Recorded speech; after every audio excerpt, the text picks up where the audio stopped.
Bonjour, c'est vous, hein? C'est vous. Très bien.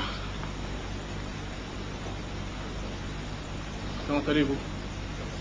Ça va bien?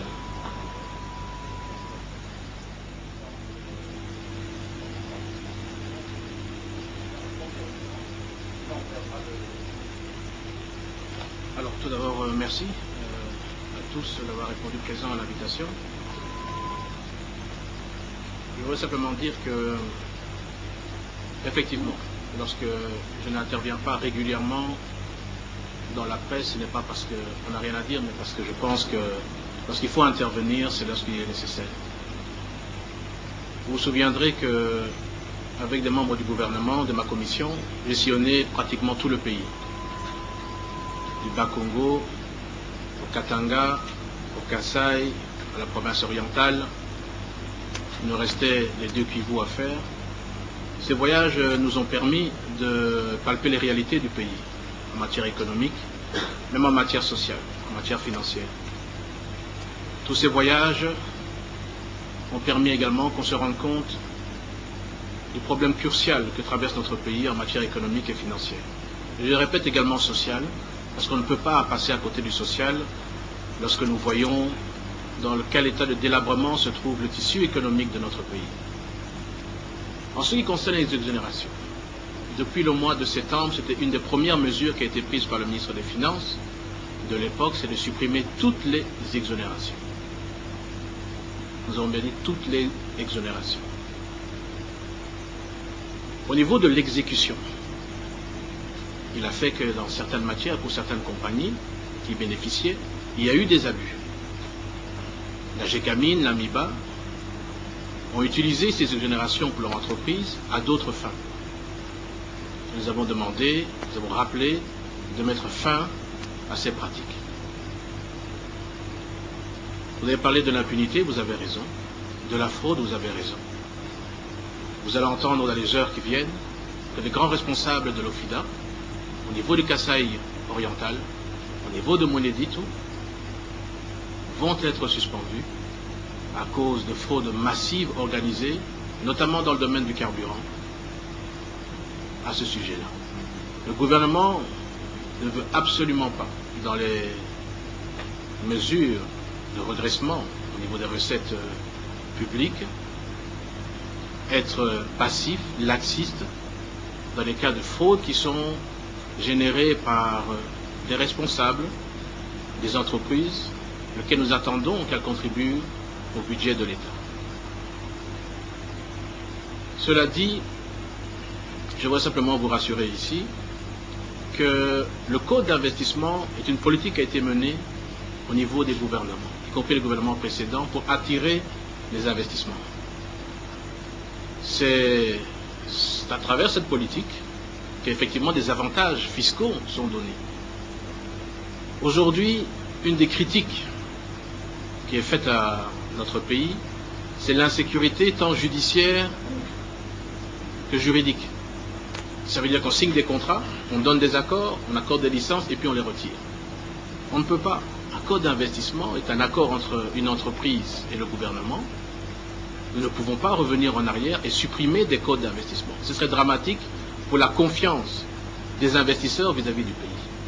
Ce qu'il appartient au gouvernement, c'est pour l'avenir de faire en sorte que ce type de codes d'investissement qui ont été donnés à des entreprises qui ont choisi le Congo comme terre pour les investissements, que ces codes d'investissement puissent être mieux scrutés, mieux identifiés, que les avantages qui leur seront donnés puissent être effectivement pour un apport certain au niveau...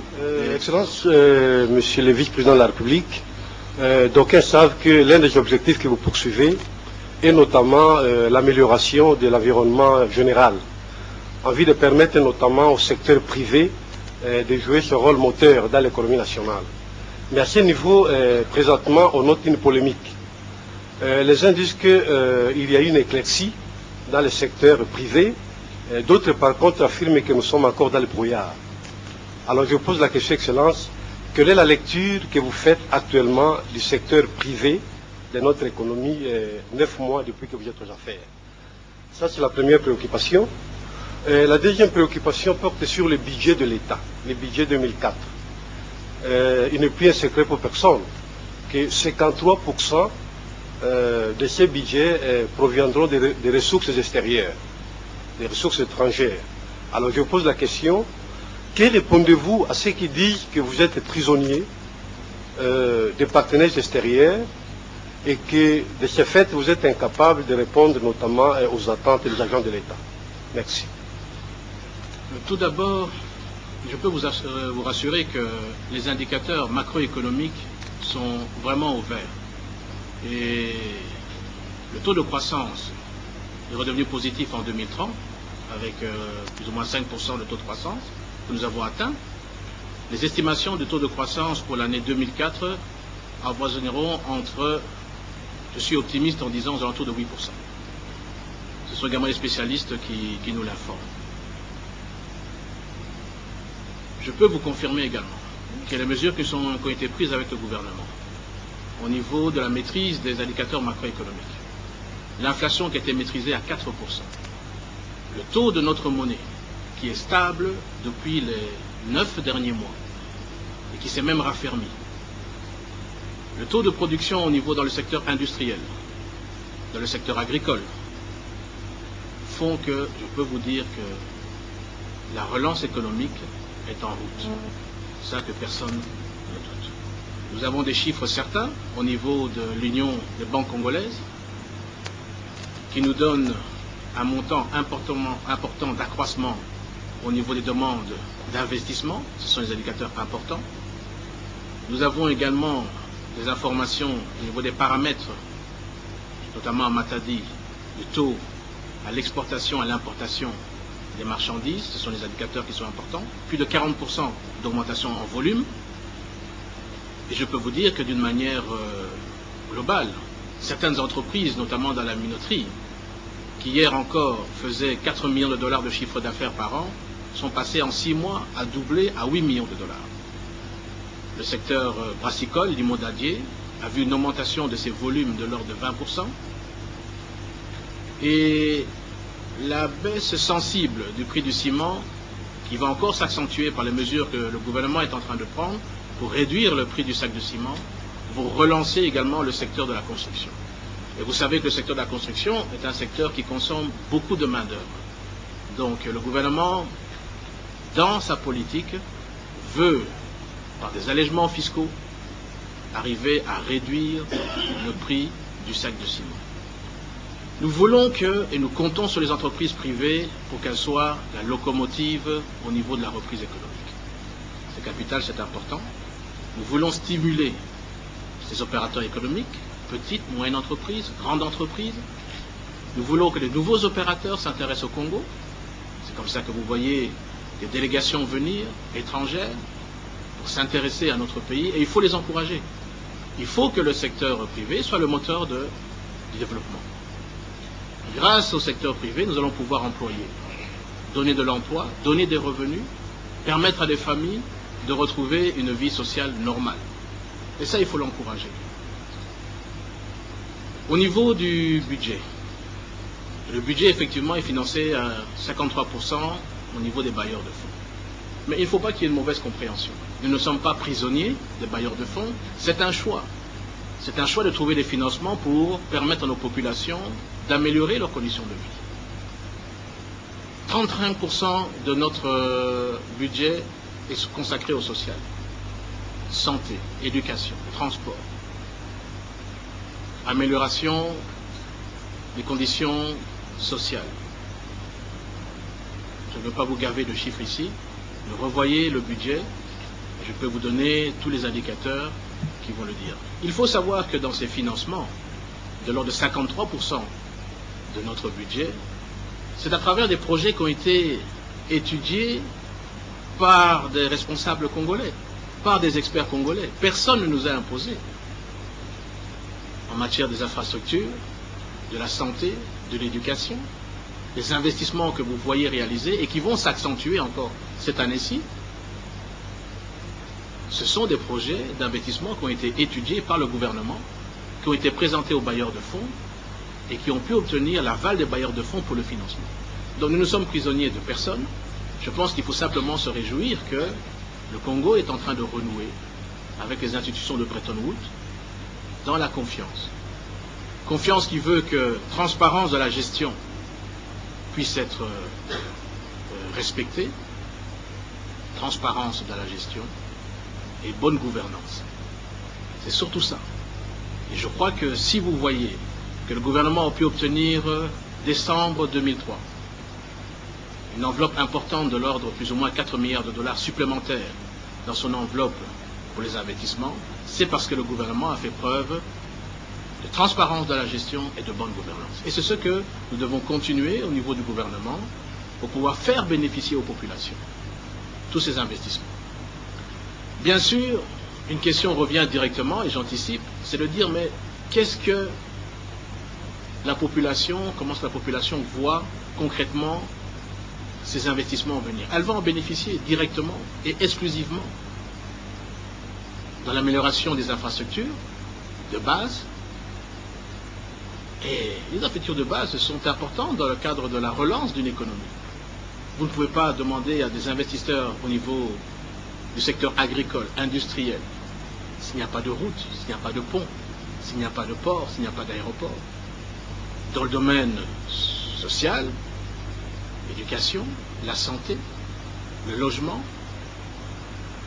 ce qui effectivement traîne, c'est au niveau des études des projets, la validation des projets. Où ça traîne également, c'est au niveau des appels d'offres. Parce que tous les dépenses, tous les investissements doivent se faire sur base d'appels d'offres. Et ça prend du temps. Les cahiers de charges, les appels d'offres, les ouvertures d'appels d'offres et les démarrages des travaux. Je peux vous assurer que le Congo est aujourd'hui un pays qui est en chantier. C'est un grand chantier. Et certainement la population va commencer à voir les effets, et si elle ne commence pas déjà à le voir, dans les semaines, dans les mois qui viennent, dans les différents projets qui vont démarrer d'ici peu.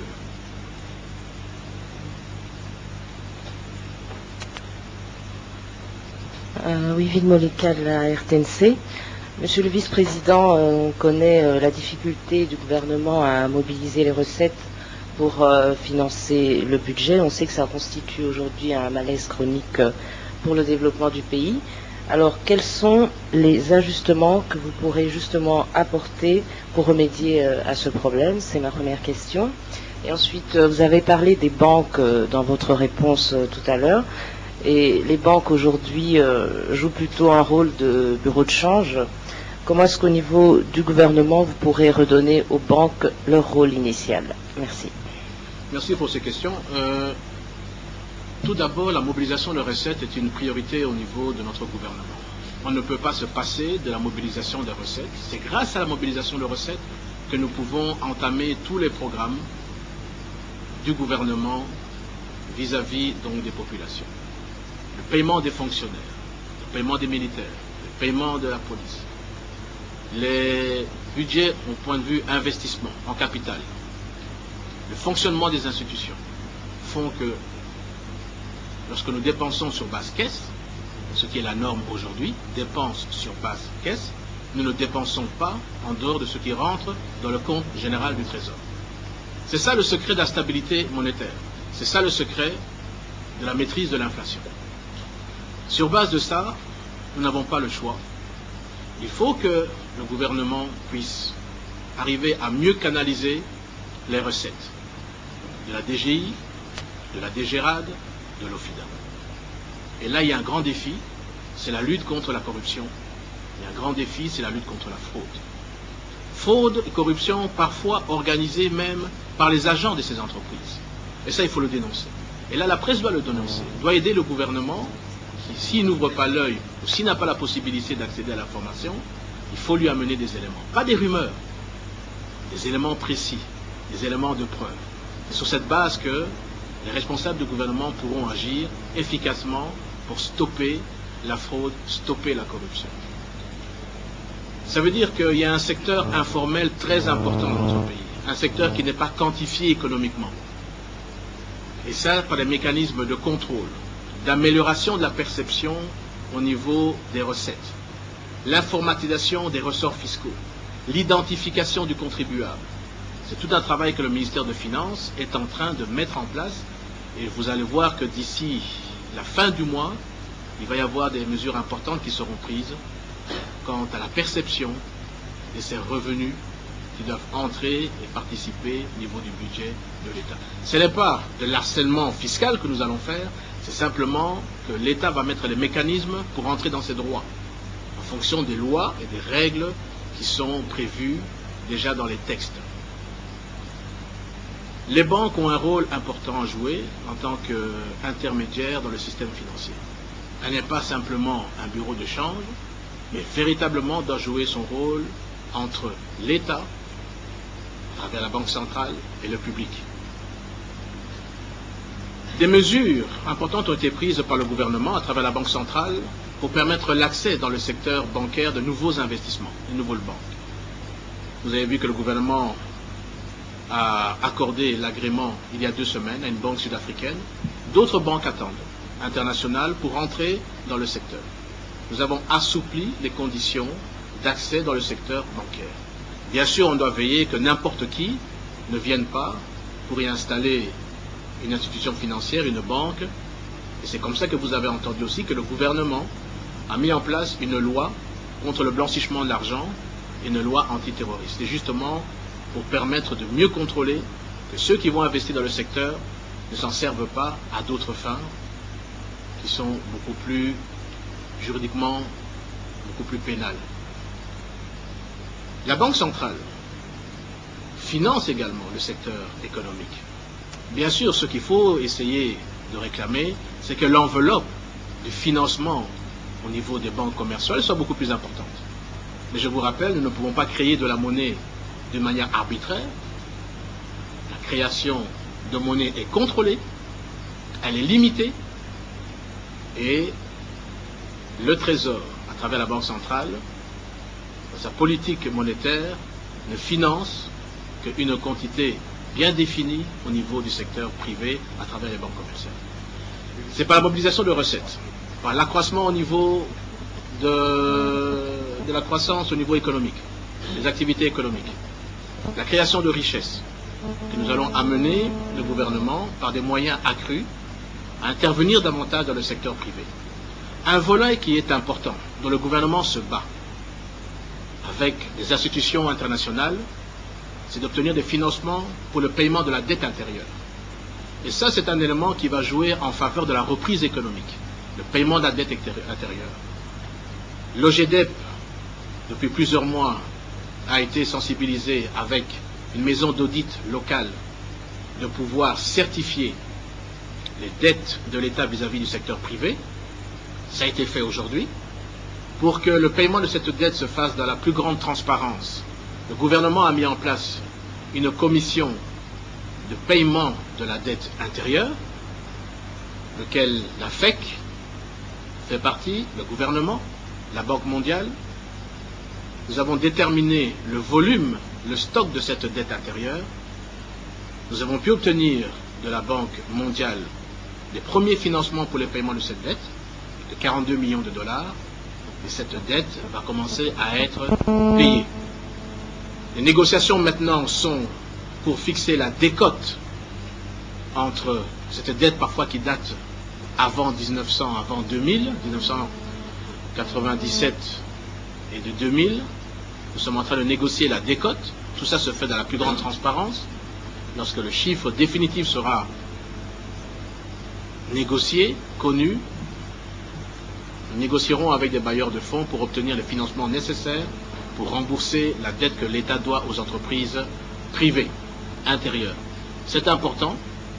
Je crois que vous comprenez les implications de ce paiement. Lorsque le paiement de la dette sera fait, nous pourrons créer des emplois supplémentaires, nous pourrons relancer l'investissement et bien sûr nous pourrons continuer à mieux distribuer la richesse à l'intérieur. Monsieur le vice-président, j'ai 2 petites questions. La première, vous avez déjà répondu en partie, mais je voudrais y revenir quand même. Vous avez dit que la bonne gouvernance exige la transparence de la gestion. Alors je voudrais savoir quelles sont les mesures concrètes que le gouvernement prend pour que nous puissions atteindre le point d'achèvement qui est en 2006 dans le cadre de l'initiative PPTE. Parce qu'aujourd'hui, au moins un des indicateurs que le gouvernement ne veut pas y arriver, le gouvernement n'affiche pas les dépenses. Pour que nous sachions, nous puissions juger que voilà, le gouvernement veut la bonne transparence et affiche ses propres dépenses que nous ne connaissons pas. La deuxième question, en fait, qui est une question générale, des mesures sont prises chaque jour. Les unes sont connues par les publics, les autres ne sont pas connues. Mais en fait, nous voudrions savoir quelle est la politique économique du gouvernement, la vision générale du gouvernement. Qu'est-ce que le gouvernement veut faire en matière économique? Les mesures sont soit localisées, soit des mesures ponctuelles, mais une vision générale, partagée par le gouvernement, que le peuple peut soutenir. Nous n'avons pas cette vision-là. Quelle est la politique économique du gouvernement, à part le fait que nous voyons qu'il y a un partenariat avec les institutions de Bretton Woods que vous avez tout à l'heure évoqué, mais c'est une expérience que nous connaissons dans le pays et n'a pas été heureuse. Voilà mes deux questions. Tout d'abord, je pense que c'est peut-être par manque de communication, mais la chaîne de dépenses qui a été mise en place permet aujourd'hui de confirmer qu'aucune dépense ne peut être faite si elle n'est pas budgétée. C'est cela qu'intervient le ministère du Budget pour l'engagement au niveau de la dépense, la liquidation de la dépense. La dépense liquidée doit correspondre à une rubrique précise au niveau du budget. Engager, la dépense va au niveau du ministère des Finances pour contrôle, pour exécution, ce qui donne l'occasion d'émettre un titre qui va à la Banque centrale et le montant est viré, payé au niveau de la Banque centrale. C'est ça la transparence de la gestion. C'est qu'une dépense ne peut pas directement aller à la Banque centrale ou directement aux finances si elle n'est pas reprise dans le budget. Les comptes sont audités par la Cour des comptes. Le Parlement, à une commission économico-financière, peut se saisir à tout moment des dépenses. Donc il n'y a pas de secret. Toutes les dépenses se font dans la transparence. Et c'est un des critères également que le gouvernement s'est engagé de respecter la chaîne de dépenses. Et nous y veillons. Nous y veillons. Au niveau du ministère du Budget, nous avons accru et exigé que les demandes de dépenses qui se font à travers les ministères sectoriels, lorsqu'il s'agit de payer des travaux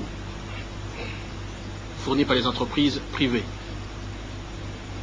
que la commission d'adjudication puisse travailler. On ne peut plus et on doit éviter de passer des marchés de gré à gré.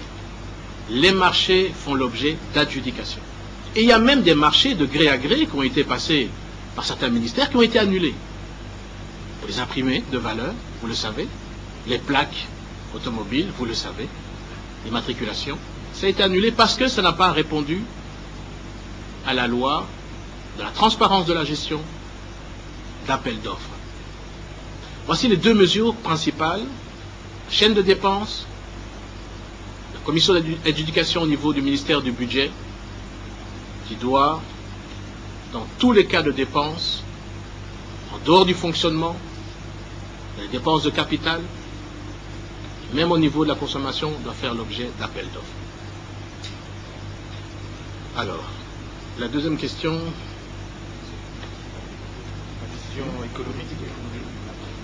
Voilà, la politique économique du gouvernement. Le point, vous avez parlé de beaucoup de choses, du point d'achèvement. Le point d'achèvement pourra être décidé à partir du moment, dans le cadre du PEC, le programme économique du gouvernement, sera appliqué. Le gouvernement, dans sa politique, veut assainir le cadre macroéconomique, les indices macroéconomiques, relancer les investissements, stabiliser l'inflation, contrôler les finances publiques, c'est-à-dire maîtriser les dépenses au niveau de l'État, en soignant la qualité et la quantité de la dépense, améliorer les recettes au niveau budget, c'est-à-dire mieux mobiliser les régies financières. Voilà un peu, de manière globale, au niveau macroéconomique. Au niveau maintenant microéconomique, assainir le climat des affaires, c'est-à-dire prendre des mesures comme nous avons prises. Le projet de loi est au niveau du Parlement. la réduction du nombre de taxes et d'impôts vis-à-vis des entreprises publiques et privées. Nous connaissons une inflation, nous avons connu aussi une inflation de taxes, d'impôts qui ont été créés et qui faisaient à un moment donné que les entreprises subissaient un harcèlement. C'est pour ça qu'à un moment donné, au mois de novembre l'année dernière, le gouvernement a pris des mesures, au mois d'octobre, pardon, le gouvernement a pris des mesures pour stopper et mettre un moratoire au niveau de l'harcèlement administratif, fiscal que subissaient les entreprises privées, afin d'harmoniser au niveau du gouvernement quelles sont les taxes qui doivent être effectivement payées. Et ce projet de loi est au niveau aujourd'hui de l'Assemblée, va être voté, j'espère, dans les jours qui viennent, pour améliorer le climat des affaires. Voilà un peu d'une manière globale, je ne veux pas rentrer ici dans les détails secteur par secteur, les mesures qui sont prises. Certes, toutes les décisions qui sont prises vont dans ce sens. Toutes les décisions qui sont prises vont dans le sens de ce que je viens de vous dire ici. Et je l'ai dit ici, il faut mieux canaliser les recettes au niveau de l'impôt. C'est irrégulier de payer des chèvres, de payer des poules comme taxe. C'est une aberration. Et c'est vrai que ça se passe à l'intérieur du pays. Mais c'est ça, le changement de la mentalité qui doit s'opérer à tous les niveaux. Au niveau de la population qui doit connaître leurs droits, c'est important. Et vous êtes là pour faire connaître les droits de la population et les obligations au niveau de la population. Mais également au niveau des dirigeants, des responsables, les services qui perçoivent ces recettes, ils doivent connaître également leurs obligations en cette matière. Et il faut les aider. Peut-être que la communication ne suffit pas, il faut l'améliorer. Un changement, un développement dans un pays passe par un changement de mentalité.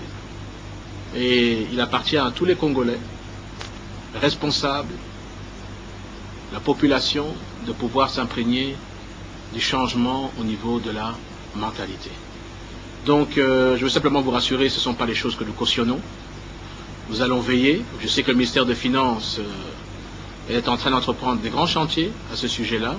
Et nous souhaitons bien sûr que les résultats prochainement puissent et vont être connus.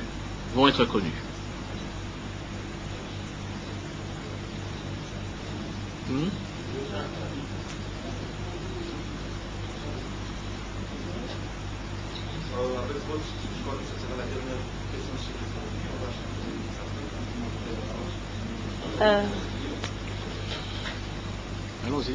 Oui, Rose Lucano, RTNC Katanga, en mission à Kinshasa.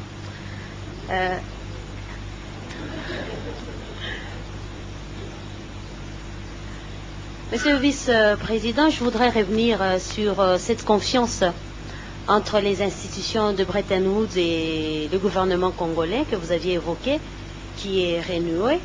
Cela est concrétisé par les 4 milliards qu'ils ont pu nous accorder depuis décembre dernier. Ma préoccupation est de savoir la première tranche. Il était question qu'elle puisse être débloquée en mars. Est-ce que vous pouvez, avril, Wivine Mehdi, est-ce que vous pouvez nous confirmer si c'est déjà fait ou pas? En fait, je relève cette question parce qu'il y a toujours un contraste entre la paupérisation de la population et ce que vous aviez dit, que la population va voir les retombées de tout cela dans les semaines, dans les jours à venir. Nous restons toujours dans les vagues, monsieur le vice-président, avec ce langage politicien. On voudrait savoir si vous pouvez nous confirmer que c'est déjà fait. Comme ça, nous allons compter à partir de ce moment-là pour qu'on puisse suivre, s'assurer qu'il y a effectivement des retombées. Et toujours dans l'ordre des 4 milliards qu'on a gagnés, on a fait beaucoup de bruit là-dessus. Nous voulions savoir, je voulais savoir pour précisément le compte de la RTNC Katanga, quelle est la part de la GECAMINE là-dedans? La GECAMINE, c'est vrai, elle n'est plus à l'époque de la grande GECAMINE. Nous parlons tous depuis un certain temps de sa privatisation. Monsieur le vice-président, je rappelle ici que c'est un patrimoine quand même de l'État. Dans la privatisation, est-ce que le gouvernement compte quand même avec cette nouvelle structure qui va se faire, laquelle, parce que ce qui se fait jusqu'ici avec les différents partenariats, On a dénoncé d'ailleurs beaucoup de ces contrats léonais qui ont été signés dans ce sens-là, mais qui opèrent jusque-là. La nouvelle structure de la GECAMIN, elle sera là quand? Parce que dans l'entretemps, il y a bien des minerais qui partent à l'étranger. Est-ce que le gouvernement congolais n'a pas ce souci quand même de conserver quelque chose dans son patrimoine? Je vous remercie. Merci. Tout d'abord, je dois vous dire que la première tranche va certainement être débloquée dans les jours qui viennent. En dehors, je pense, les 10 jours qui viennent. En fait, il reste dans la formalité que nous devons accomplir, c'est le vote au niveau du budget. On nous a promis que dès lundi, mardi au plus tard, le vote interviendra au niveau donc de l'Assemblée. Pardon. Dès que le vote est intervenu au niveau de l'Assemblée, le président de la République doit pouvoir signer le décret donc accordant ce prêt. Le premier prêt sera de 200 millions de dollars. Donc nous espérons qu'il va tomber dès que les formalités sont accompagnées, je pense en disant les 10 jours. Ces 200 millions de dollars, 85 millions vont aller dans l'appui budgétaire. Ça veut dire le gouvernement va décider de l'affectation, en respectant bien sûr les critères d'amélioration au niveau des conditions sociales de la population. 42 millions doivent aller pour la retraite au niveau de la fonction publique, le paiement des retraités de la fonction publique, 42 millions de dollars. C'est une première tranche, ça ne suffit pas, il en faudra encore. Plus ou moins 42 millions et demi de dollars, je vous parle de mémoire, devraient aller dans le remboursement, le début de remboursement de la dette intérieure. 25 millions de dollars devraient pouvoir aller dans l'aide au niveau de 2 entreprises, l'une qui est la Régie des eaux et l'autre qui est la SNEL. Donc vous serez bien sûr, le public sera informé du jour où ces fonds vont arriver et immédiatement le gouvernement va pouvoir mettre en œuvre les programmes qui ont été décidés au niveau du budget dans le cadre de l'appui budgétaire pour faire profiter au niveau des populations cet appui budgétaire. En ce qui concerne la GECAMIN, c'est une préoccupation. Vous vous souviendrez que j'ai conduit une délégation au Katanga. Le problème de la GECAMIN a été posé d'une manière claire. La GECAMIN a besoin d'une restructuration. Restructuration ne veut pas dire privatisation. Restructuration, en l'occurrence, dans le management de l'entreprise, et restructuration également dans la relance même et le redimensionnement de l'entreprise et des activités de l'entreprise. Ça fait l'objet d'une étude approfondie au niveau de bureaux d'experts. Nous en avons eu les conclusions et nous sommes maintenant à la phase d'exécution après avoir discuté avec les responsables de la GECAMIN de cette restructuration. J'avais critiqué la fraude massive des minerais qui quittent le Katanga et qui sortent en fraude. J'avais critiqué l'épuisement anarchique des gisements de la GECAMIN par les entreprises locales. Et malheureusement, il faut le dire, ce sont les entreprises parfois qui bénéficient de soutien de certaines autorités, y compris les autorités locales. Et ça, c'est inacceptable. Le ministère des Mines a été chargé et doit mieux encore se concentrer à mettre de l'ordre dans ce secteur. J'avais demandé qu'on puisse identifier tous ces acteurs qui travaillent dans l'anarchie, que tout cela puisse signer des contrats avec la GECAMIN, qui est propriétaire de tous les gisements, afin de pouvoir faire bénéficier à la GECAMIN et à la province de tous ces investissements qui ont eu lieu notamment dans les fours de traitement de l'hétérogénite. Les problèmes également au niveau du Katanga, c'est le manque de contrôle au niveau de l'OFIDA de la frontière du poste à Kasumbalesa. Et là, le gouvernement, à travers le ministère des Finances, est en train et va démarrer la construction d'un entrepôt sous douane qui, j'espère, va mieux contrôler et mieux canaliser toutes ces importations et exportations sur cet axe-là. Donc le gouvernement est soucieux par le problème de la GECAMIN, est soucieux par le problème de l'avenir des travailleurs de la GECAMIN, du rôle qu'a joué et que peut jouer encore la GECAMIN avec ses investisseurs locaux dans la province. Vous avez également suivi que le gouvernement a accepté de pouvoir accorder le traitement de gisements à Kolwezi, des rejets. C'est un investissement de plus ou moins 350 millions de dollars qui va démarrer dans les mois qui viennent. Les autorisations ont été données. D'autres projets encore très importants et des investissements, des gros investissements du même ordre vont être réalisés et accordés par le gouvernement prochainement aussi à des entreprises internationales. Je crois que l'idée n'est pas de privatiser la GECAMIN en tant qu'entreprise. Elle doit jouer son rôle. L'idée, c'est de favoriser des partenariats entre la GECAMIN et des investisseurs qui viendraient exploiter les gisements miniers, pour autant, bien sûr, que les intérêts tant de l'État, de la GECAMIN et des partenaires soient préservés. Donc il n'est pas question de brader la GECAMIN, il n'est pas question de brader les gisements, il est question, dans le cadre de partenariat entre la GECAMIN et les entreprises, tant nationales qu'internationales, de mieux contrôler l'exploitation des gisements miniers. Mais toute la fraude qui existe dans ce domaine doit cesser. Et le gouvernement va mettre en œuvre, si ça ne suffit pas, les moyens coercitifs pour faire cesser ces investissements anarchiques d'exploitation d'hétérogénite au niveau du Katanga. La dernière question en économie, et puis on va passer au social. Placide Lorozo, correspondant permanent de Télé Africa, la chaîne gabonaise sur satellite. Monsieur le vice-président, il y a pratiquement plus d'une année, j'étais ici comme envoyé spécial à une réunion des opérateurs économiques français, réunis autour du MEDEF, le patronat français. Ils ont été reçus par le gouvernement et par les opérateurs économiques congolais. Et depuis lors, aucune trace de leur passage. Il y a plus d'un mois aussi, les Belges sont arrivés ici en masse. Ils sont arrivés en masse, les Belges, je veux dire, les opérateurs économiques belges. Apparemment, rien ne se dessine sur ce plan. Alors, qu'est-ce qui peut bien justifier ce retour sur la pointe des pieds des opérateurs économiques étrangers, alors que nous parlons de l'assainissement économique, de l'assainissement des relations avec les différents pays européens et les milieux financiers étrangers. Deuxième question, toujours liée au recouvrement.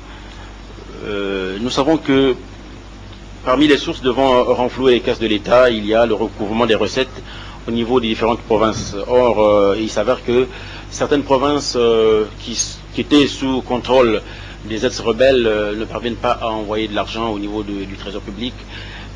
Comment se présente la situation au niveau des provinces qui étaient sous le contrôle du MLC? Je vous remercie. Merci. Tout d'abord, je dois vous dire que l'arrivée de délégations d'hommes d'affaires étrangers, la multiplication de ces délégations. Il y a encore une délégation du MEDEF qui va venir prochainement, d'ici je pense au mois de mai. Ce sont des bons signes. Ce sont des signes qui montrent que le Congo redevient intéressant dans le domaine de l'investissement. Ce sont des délégations qui viennent d'abord écouter, prendre des renseignements, ils repartent. Ils reviennent pour installer des bureaux de liaison, ils repartent. Et la troisième phase, ils viennent pour effectivement effectuer les investissements. Et je pense que nous allons arriver à la troisième étape. Beaucoup ont laissé ici ce qu'ils appellent des bureaux de liaison au niveau de leur entreprise, qui font le lien entre notre pays et leur entreprise. Et il faut attendre la troisième phase, qui devra intervenir, j'espère, et nous faisons tout au niveau du gouvernement, que cette étape intervienne le plus rapidement possible, c'est l'investissement. La décision d'investissement. Création d'emplois, importation des équipements, début de la production. C'est ce que nous attendons à l'heure actuelle. En ce qui concerne les recettes autrement sous contrôle autres des provinces que j'appelle réunifiées, nous avons au niveau du gouvernement, dans les premières décisions, envoyé des missions qui ont sillonné tout l'intérieur du pays pour faire l'état des lieux. À leur retour, nous avons décidé du principe de l'unicité du trésor public. C'est-à-dire que la Banque centrale, le ministère des Finances, a le contrôle de tous les comptes du trésor au niveau de tout le pays. Il appartient au ministère des Finances de mettre tout en œuvre, et je pense qu'elle est en train de mettre tout en œuvre pour le contrôle des recettes. S'il y a encore des cas d'indiscipline au niveau des instructions qui ont été données, nous recherchons des cas bien précis et nous allons les sanctionner. J'ai fait venir ici, vous vous souviendrez, il y a un mois plus ou moins, tous les coordonnateurs et les responsables des provinces des régies financières. Nous avons signé avec eux des contrats de performance. Le premier mois vient de s'écouler, le mois de mars, où chacun, les uns et les autres, des responsables, vont être jugés par la sanction tant positive que négative. Nous avons parlé de la sanction positive et négative. Nous attendons les chiffres maintenant, les statistiques, qui doivent permettre de donner office par office et également province par province les réalisations par rapport aux objectifs qui ont été assignés au niveau du ministère des Finances à chacune de ces entreprises. Donc ce sont des objectifs mensuels. Il appartient au ministère des Finances de pouvoir encore et de manière accrue cadrer la perception de ces recettes, mais il n'est vraiment, ça va faire l'objet d'aucun doute à votre yeux, il n'y a personne qui peut camoufler des recettes qui sont perçues dans les territoires autrement qu'on appelle rebelles, les territoires réunifiés aujourd'hui.